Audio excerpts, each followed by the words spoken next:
അൻസിൽ ഞാൻ ആങ്കേഴ്സ് ആണെന്ന് വയ്ക്കാറ്. May be ഞാൻ അൻസിലിനെക്കാളും കൂടുതൽ പ്രോഗ്രാംസ് കിട്ടുന്നു, അല്ലെങ്കിൽ ഹണി റോസായിട്ട്, അല്ലെങ്കിൽ ഒരുപാട് പ്രോഗ്രാംസ്.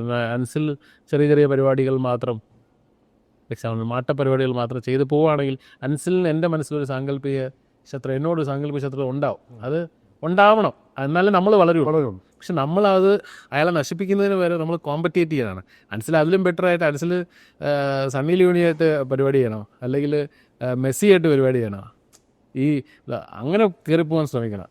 അതിന് പകരം ഇവനെ ഒരു കള്ളക്കേസിൽ കൊടുത്ത് കിടുകളെ, അല്ലെങ്കിൽ ഇവനെ ടാർണിഷ് ചെയ്യാം, അല്ലെങ്കിൽ മാനം കെടുത്താം എന്നുള്ള, അപ്പം അത്തരത്തിലുള്ള കാര്യങ്ങൾ അൺഹെൽത്തി ആയിട്ട് അങ്ങനെയുള്ള ചതിവുകൾ വീണിട്ടുണ്ട്. തീർച്ചയായിട്ടും. അങ്ങനെ ഒരു എൻ്റെ ജീവിതത്തിൽ അങ്ങനെ ഉണ്ടായ ഏറ്റവും വലിയൊരു ഇൻസിഡൻറ്റ്. പക്ഷേ ഞാനതൊരു നല്ല കാര്യമായിട്ടാണ് കാണുന്നത്. കാരണം ഞാൻ ഇതിൻ്റെ അത് പതറിപ്പോയിട്ടില്ല, ഇതിൻ്റെ അത് പിന്നെ വിഷമിച്ചിട്ടില്ല, ഒരു തുള്ളി കണ്ണീര് ഇതിൻ്റെ പേരിൽ ഞാൻ പൊടിച്ചിട്ടില്ല.